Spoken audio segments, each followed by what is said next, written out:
Today on Shade to Sun, why you should have 3 religions. Sounds of your freedom don't change like the seasons when shade turns to sun. When two become one, you follow your dreams. Okay, the origin of this lesson that I had learned was from my Tai Chi class. I used to study Tai Chi, and a man by the name of Kenneth Cohen, or better known as Ken Cohen, walks into my class. And just to tell you what this man looks like, he dresses pretty laid back and with loose clothing, kind of like almost like you'd expect some kind of medicine man, because he does study the American medicine man. But he's with a name like Cohen, he's got very Yiddish features.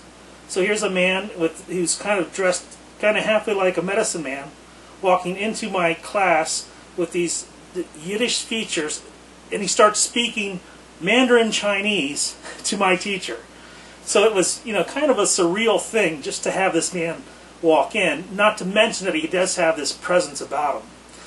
And my teacher, who, was such a great teacher that without any ego at all, just yielded the classroom to him, introduced us, and then did so.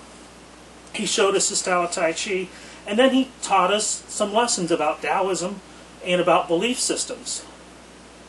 And he taught us, and this is a very unique thing, because at this time in my life, I had been struggling with the fact that I was very enamored by Taoism, yet at the same time I had been raised a fundamentalist Christian, and I didn't know how to resolve those two. So this lesson at this point in my life was very important. So maybe, hopefully you'll get something out of it too. Basically, the reason you should have 3 religions is he explained it, that in Taoism, the goal is to create harmony.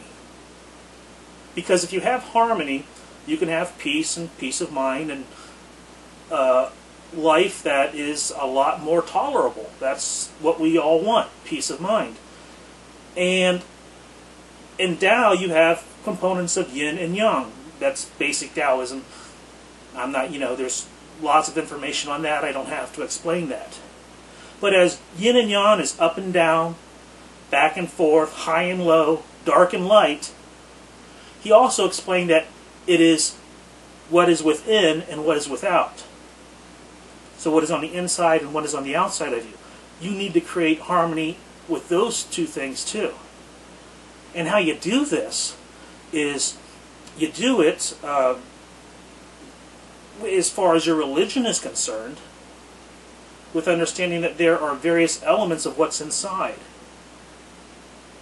And you want to make those work with what's outside. So to do this, according to Ken Cohen, you should have 3 religions.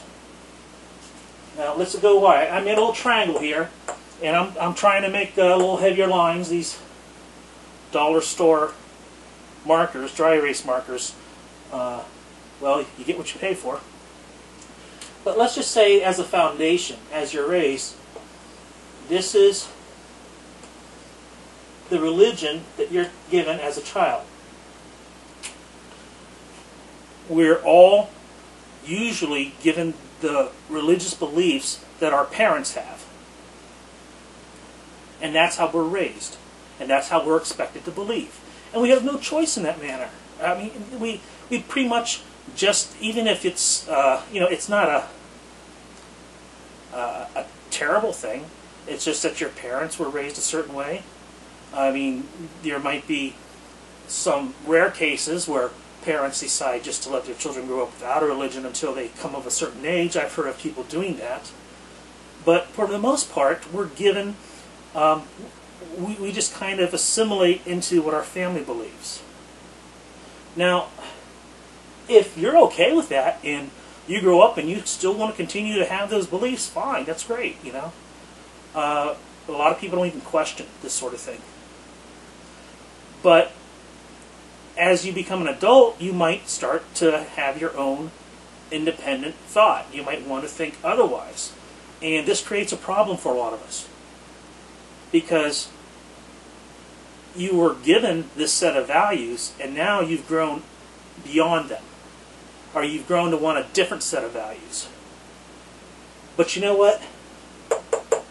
You spent most of your developmental years with a certain belief system. And the fact of the matter is, whether you agree with it or not, you have to make peace with that. And I see this with atheists all the time. You know, there are atheists who are in their middle age who still talk about how they're upset about the way they were raised. Get over it. You know, if you were raised, fundamentalist Christian and you thought that was silly, well, you know what? There are good things about that. I think as a child, whether you agree that Noah put all the animals on the ark or not, as an adult, you might see that as a ridiculous thing. As a child, it's a fun belief. It's just like Santa Claus or anything else. Now, if you were raised Buddhist or some other belief as a child and you've grown out of it, or you want to grow into a different value system, the trick is not to look at it as you were deceived because now you have a different belief. Look at it as it's a stepping stone. Look at it as it is what got you to where you're at today. So you got to make peace with that, one way or another, because you'll never be able to undo it. And once you realize that, then all of a sudden you can get to your religion of choice. Okay? So this is for childhood. Let's make this CH, and let's make this CO. Wait, they both start with CH. You can tell I didn't think the graphics of this all the way through.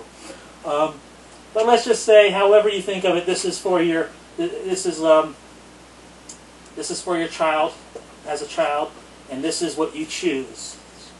CHOOC. Okay. Or how about this? Let's just do it this way. This is the belief system you want. You can tell. See, and this is one of the things I wrestle with too. You can tell I'm doing this off the cuff. Sometimes I like to do a lot of preparation. Sometimes I just like to jump in front of the camera and see what happens. As you can tell, this is one of those times. Okay, so this is what you want in your belief system. This is, as a child, how you were raised. Now, once again, this is the internal part. You've grown up. You decided, you know, I might have been raised as a Muslim, and now maybe I want something that's more along the lines of New Age, or I might want, maybe you converted to some other, to Christianity or what. But this is where you got to do your own soul searching. You got to say, I know what's right for me. I was raised one way, and I may continue in that belief. Or you can say I was raised one way, but now I want to see that as a stepping stone to some other truth that I have found. If you decide, you know what, these Hindus, I mean, they're colorful people. I really like the way they worship and celebrate, and that's what I want. Where whatever your heart is, this is where you need to go. You need to find something that fulfills you. And I'll even go as far as to say, if you're staying true to a religion because that's how you were raised, but deep down inside you'd rather be somewhere else worshiping another way, you're not doing yourself justice. And now you've got an internal conflict. And you're not going to have peace doing that. Okay? So at some point you got to grow up and you got to say, you know what, I'm going to, maybe if I'm not happy with what I was raised with, I'm going to do some research. I'm going to talk to some people. Be intelligent about it. Don't just jump at the first thing that looks good. I know that when I wasn't satisfied with the religion that I was raised with, I did a lot of research and I studied a lot of different belief systems. I eventually discovered Taoism. And so I was very happy with that. But you gotta satisfy your own heart. You gotta satisfy your own mind. You gotta satisfy who you are as an adult in your religious belief. And please, the people I feel sorry for the most are the ones who grow up dissatisfied and then just eliminate this part of their life. They just say, bah, all that stuff I was taught as a kid when, no matter what the belief system was, I'm just going to reject it, and I'm just going to go to work, make money, sit at home, watch my big screen TV, and that's life. No, it's not. You're missing out on a lot of exploration of your own soul if you do that. You've got to find some system of belief. So these are your first two religions that we're talking about. How you were raised, and then what you choose to be. And now, this is the big E. This is for your environment. Okay? And again, I would love to take credit for this idea, but this is Ken Cohen's, I don't know where he got it, if he came up with it on his own. But your environment, the people around you, they control so many things. Everything from the architecture of the environment to the food that's grown and in the marketplace. Your environment is going to have a religious connotation or a religious feel. This is more true if you travel. Because let's say if you go from, I don't know, from Cleveland to Minnesota, okay, or to Miami, if you're a Catholic or Protestant or a Jew or something of that nature, I'm pretty sure you'll find a synagogue in any city you go to. It's not that much of a change as, say, going to India or China or, someplace, going from east to west, or just going from someplace that's, an extreme amount of travel. In my experience, just going from Ohio to Hawaii, now I'm still in the United States, but the incredible difference of religions that were, available, and it just was an incredible experience. So your environment is going to have a certain religious feel. If you go to China, you might want to learn about Buddhism, or Taoism, or Confucianism. If you go to some place in the Middle East, and I want to make this very clear, you do not have to convert, okay?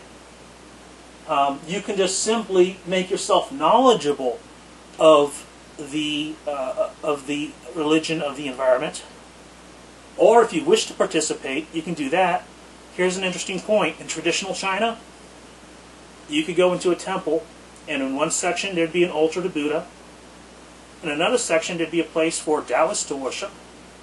And in another place for Confucians, all under the same roof. Because they, in the East, the traditional Chinese have this point of view that if you want to, that each of these religions satisfy a different aspect of your life.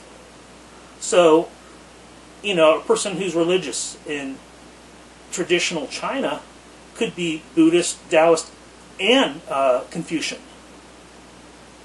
And the interesting thing is, the style was, if things weren't going so good in your life, maybe you weren't paying enough attention to Buddha. And maybe a couple months later you realize, I need to get more focus on Confucius. You honored them all. So this idea, we're not as familiar to it in the West. I had heard a story once about someone from the East who had converted to Pentecostal Christianity, and then later, a few months later, they told their friend that they're a Presbyterian, and he thought, well, that was odd, And then later, he found out that he was some other some other form of Christianity, and then he realized that what this person was doing was he was taking the same point of view to Christianity that he had in China.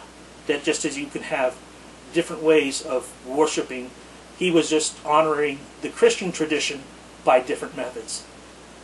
In the West, we think that's, duplicitous. But to an Eastern mind, it's not the same thing. And so once again, this is some Eastern thinking. the way you want to look at it. So, you know, you don't have to convert. If you go to some country and most of the people are Islamic, you don't have to convert, but you probably want to visit a mosque, probably want to talk to some people, make yourself familiar with what's going on, just so you have that understanding. There's a few stories I could tell right now, but I don't want to bore you with those kinds of things. I just wanted to get this model across. So what Ken Cohen told us at the end of this lecture or this teaching was that he said that he was raised Jewish,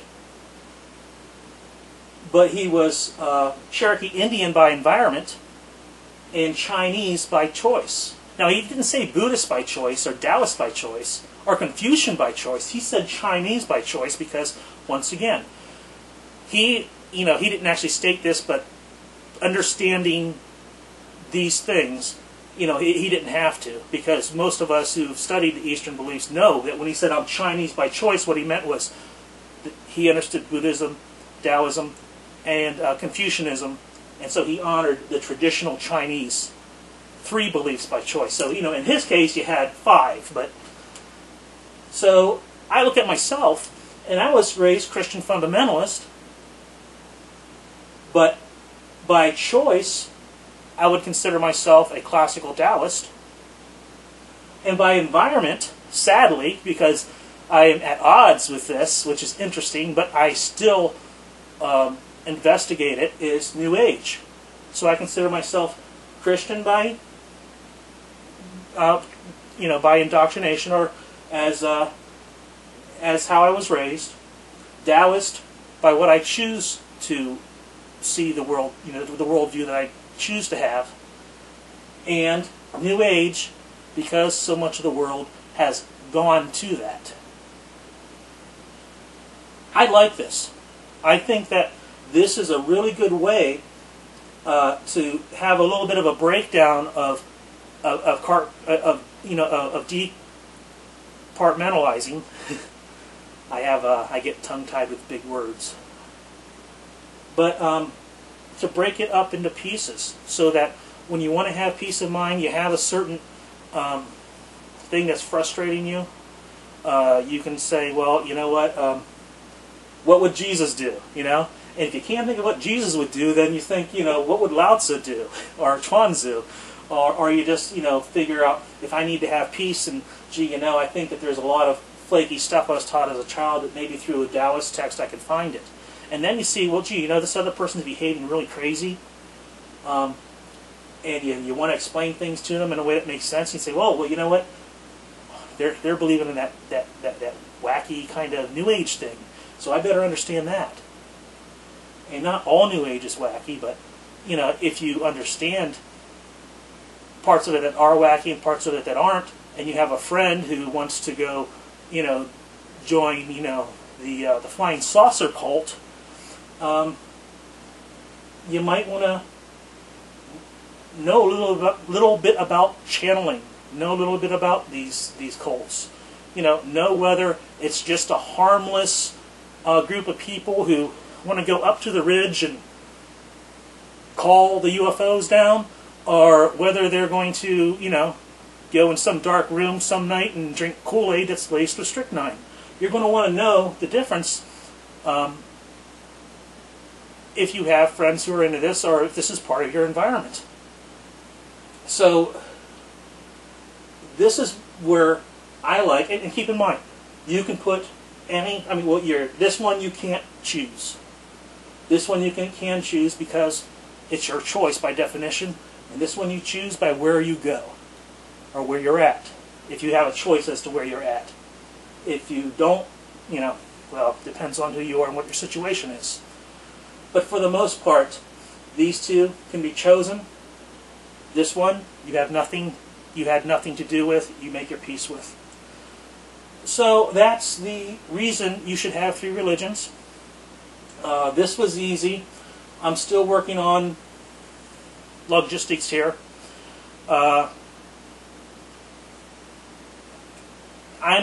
really getting some enjoyment out of doing this. I'm hoping that in time I will get things down to a better time scale. And I'm hoping that I will that this will work into something that will be enjoyable for people to watch. So by all means, let me know if I'm talking too fast or if I'm telling too many stories that have nothing to do with what I'm trying to show, or just any comments at all that you think would help. And well, please be kind, don't be too mean. At the same time, too, anything you think that I'm doing right, and if there's any subjects you'd like me to take on, I'd be more than happy to.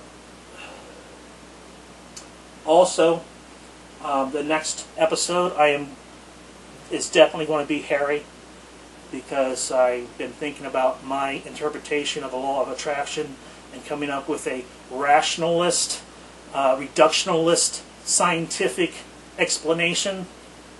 And it's not that I can't do that, I can. It's just going to be a bear. A couple things you might want to already familiarize yourself with if you're interested in really, if you're as interested as I am in the law of attraction, in making a reductionist model. It's going to involve information systems, as well as neurology and how information is stored in the brain. And it's also going to involve holographic universe theories. And this is something that I'm discovering. A lot of New Age gurus exploit the holographic model, but none of them ever bother to tell you which model they're referring to. So brush up on those three things if you really want to have a grip on the next episode. And the next episode, as difficult as it may be to follow, it gets easier from there. Okay? And I'm sorry it's going to be so complicated, but it's just how we're going to go with this. So if you have any questions about this, if you have any questions about the show or any suggestions, by all means, I want to hear. Thank you so much. Peace.